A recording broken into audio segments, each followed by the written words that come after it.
Sejak kecil kita sering mendengar kisah Wali Songo, para ulama penyebar Islam di tanah Jawa. Tapi ada satu nama yang sering disebut dengan nada yang berbeda. Ya, Syekh Siti Jenar.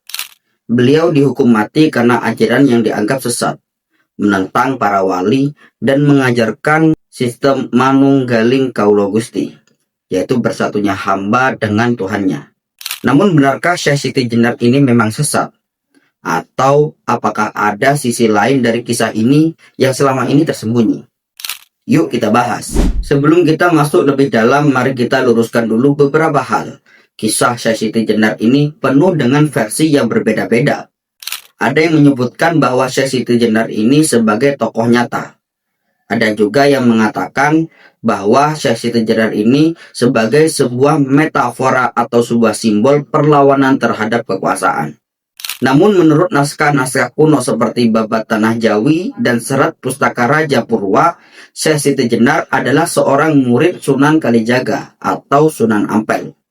Namun ada perdebatan besar karena ajarannya yang dianggap melampaui batas syariat.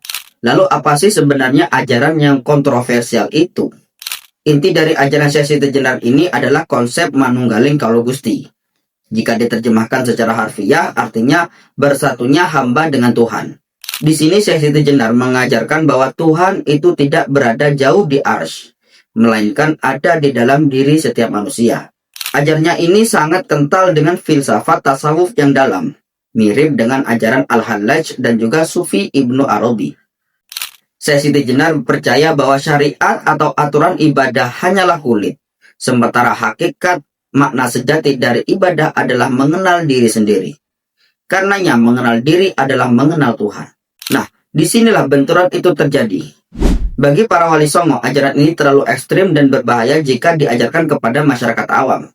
Kenapa demikian? Karena bisa disalahartikan dan membuat orang menyepelekan syariat seperti sholat, puasa, dan juga zakat.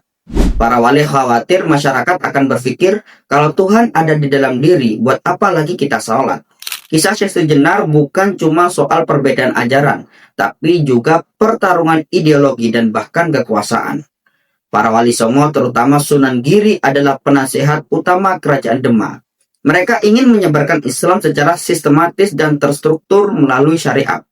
Di sisi lain, Syekh Siti Jenar memilih jalan yang lebih esoteris, menekankan hubungan persoalan antara hamba dengan Tuhannya.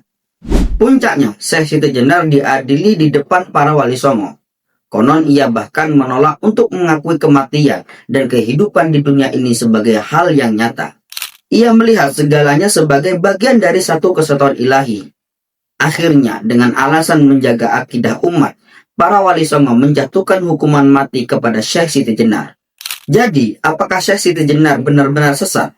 Ya, mungkin jika dilihat dari sudut pandang syariat, ajaran Syekh Siti Jenar memang sangat ekstrim dan berpotensi menyesatkan.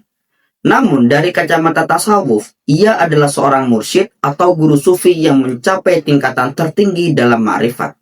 Hukuman mati yang dijatuhkan kepadanya bisa jadi bukan hanya karena ajaran, tapi juga karena alasan politis. Ajaran Syekh Siti Jenar yang menekankan kebebasan individu dalam berhubungan dengan Tuhan bisa dianggap sebagai ancaman bagi struktur kekuasaan kerajaan dan para ulama saat itu. Pada akhirnya, kisah Syekh Siti Jenar mengajarkan kita satu hal penting. Sejarah tidak selalu hitam dan putih. Ia adalah cermin kompleksitas penyebaran Islam di Nusantara, di mana ajaran sufi yang mendalam bertemu dengan tantangan dakwah kepada masyarakat awam.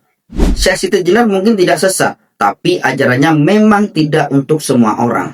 Kisahnya adalah pengingat bahwa dalam mencari kebenaran penting untuk tidak hanya melihat satu sisi, tapi juga memahami konteks, tujuan, dan tantangan yang ada. Bagaimana menurut kalian? Apakah Syekh Siti Jenar itu sesat? Atau ia hanya salah di tempat dan waktu yang salah? Bagikan pendapat kalian di kolom komentar di bawah. Jangan lupa untuk like, subscribe, dan nyalakan lonceng notifikasi agar tidak ketinggalan di video-video menarik kami yang lainnya. Sampai jumpa.